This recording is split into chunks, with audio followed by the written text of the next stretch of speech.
Hey, there are some issues I really hesitate to deal with on this channel because they're so hard to speak about with concision. Noam Chomsky supported the Khmer Rouge. Some people already will be closing this video, refusing to hear what I say, or demanding to know how this can possibly be true. Yeah, you can imagine why I hesitate to make this video. Look, I spent years of my life studying the politics and history of Cambodia. Noam Chomsky didn't. Okay? If you, watching this video, have spent years studying the history and politics of Cambodia, good. I'm happy for you. There may still be more that you can learn. There may still be a few facts in this short video that surprise you. And maybe not. Maybe you're one of the lucky few people who already know everything I have to share with you in these next few minutes. Okay? But there is no point in being angry at me. Below this video, I provide a link to an article by a guy named Ear Sopal. His family name is spelled E-A-R. I assume it's pronounced Ia. He is a Cambodian American. I knew him years ago. We now haven't spoken for a few years. Hi, Sopal, if you watch this video. That is really a very reasonable, very patient article.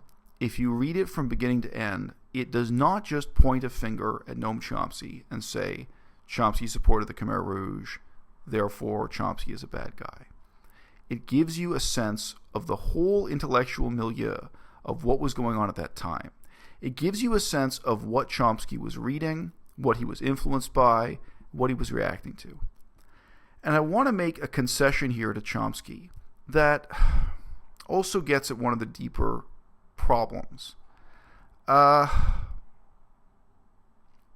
Chomsky was a member of a generation who were deeply scarred by the Vietnam War and by some specific incidents in the Vietnam War, such as the Gulf of Tonkin incident. If you haven't heard of that, it's a good idea to look it up on Wikipedia. The Gulf of Tonkin incident, Tonkin.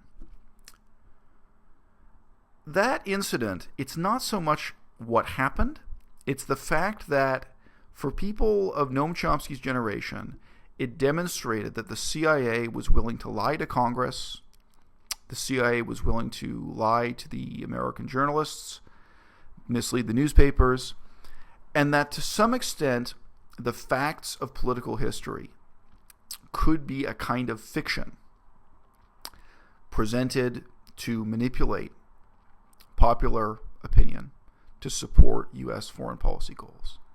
I completely sympathize with why a guy like Noam Chomsky and thousands of others, maybe millions of others, I can completely sympathize why many people respond to that by losing all faith and all trust in what we would consider, for lack of a better term, reputable sources of information. The CIA may lie to you about one thing and tell you the truth about another. The CIA remains a tremendously important source of information for the history of the world.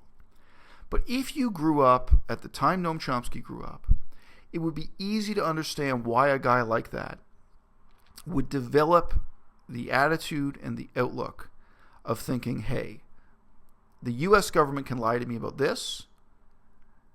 If so, then the U.S. government can lie to me about millions of people being slaughtered in Cambodia. The U.S. government can completely misrepresent mass murder under a notorious communist dictatorship. And why not?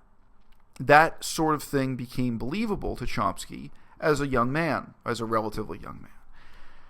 And it shows up in his writing about Cambodia.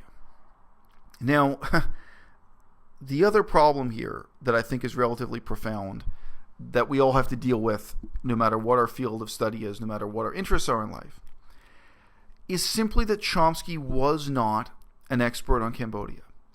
The moral justification for Chomsky doing what he did was that he thought of himself as a critic of U.S. foreign policy. But the truth is, both in his book, which has the subtitle, The Political Economy of Human Rights, and in lectures he gave for decades afterwards, Chomsky actually did not know which side the Americans were fighting on. Okay? So you can't criticize U.S. foreign policy in this period by saying the U.S. were intentionally making the Khmer Rouge look bad, or vilifying the Khmer Rouge, which is a very large part of what Chomsky has to say and why he is, in effect, making excuses for glorifying or supporting the Khmer Rouge, and is suggesting that their atrocities are not really so bad as the Americans made them seem. He also tries at some length, he tries to blame the Americans for the deaths, as if the people who were slaughtered by the Khmer Rouge were really killed by U.S. bombardment, aerial bombardment from airplanes, or as if the aerial bombardment should be blamed for atrocities and massacres carried out by the Khmer Rouge, like a cause and effect mentality.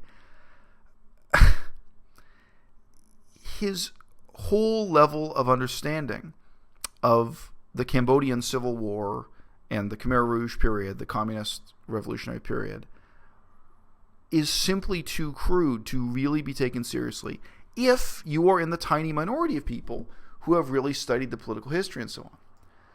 But even so, I'm not even going to point the finger and vilify Noam Chomsky on this point, because I have met and spoken to people who really are lifelong experts in Cambodia, who did not know the most fundamental political issues of exactly this period of history. I spoke to Judy Ledgerwood face to face. She was, and still is, she's one of the very few Americans who's a professor, basically, of Cambodian politics, contemporary Cambodia.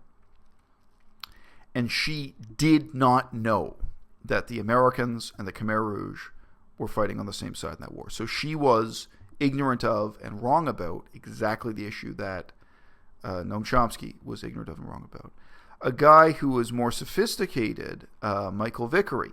Again, so if you know and care about Cambodian history, these are two very famous names, Judy Ledgerwood, Michael Vickery. Michael Vickery, I noticed that he wrote about this but was always vague and evasive.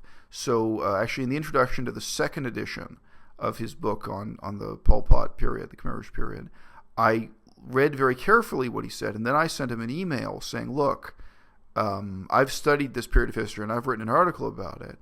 It seems to me that you're aware that at some point the Americans began supporting Pol Pot, the Khmer Rouge, but you don't know when that was. It seemed to me he was dodging the question of establishing when the policy decision was taken. And then I explained to him, look, if you read my article, I explain, I've done the research, I know when that was, and you should know too. And he had the honesty, he wrote back to me and he admitted that even though he had devoted his life to the study of Cambodia, in his case he did both ancient Cambodia and modern Cambodia. So he didn't just do the Vietnam War, he didn't just do the 20th century. But I appreciate he had the integrity to admit that he did not know this, that I was telling him new information that he didn't previously know about the history of Cambodia. Okay? So it is not even the case that I can just say some people are experts on Cambodia and Noam Chomsky is not one of them. Therefore, Noam Chomsky is not even entitled to an opinion. I can't say that at all. Now, on the other hand, we also can't trivialize what Chomsky did, and we can't take away the responsibility for both what he wrote in that book and what he's done afterwards in defending the book. It is a terrible irony that Noam Chomsky will be remembered for writing what can be properly called Holocaust denial literature, because he actively and intentionally denies the Holocaust of what happened in Cambodia.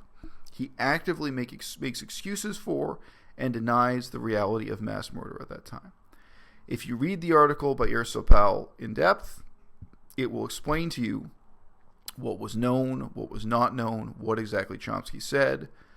Sadly, if you search around the internet, you are going to see a lot of half-baked excuses for Chomsky from some of his fans who basically quote weasel words, who quote passages where Chomsky equivocates and kind of sort of tells you two different contradictory things at the same time and doesn't directly say what the purpose of his work as a whole is. His use of weasel words does not exculpate him. It doesn't excuse him.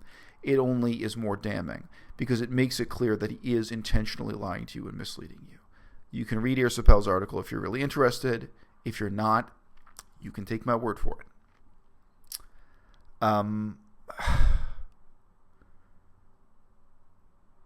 What Chomsky really lacks is the humility and the sympathy to learn from his mistakes.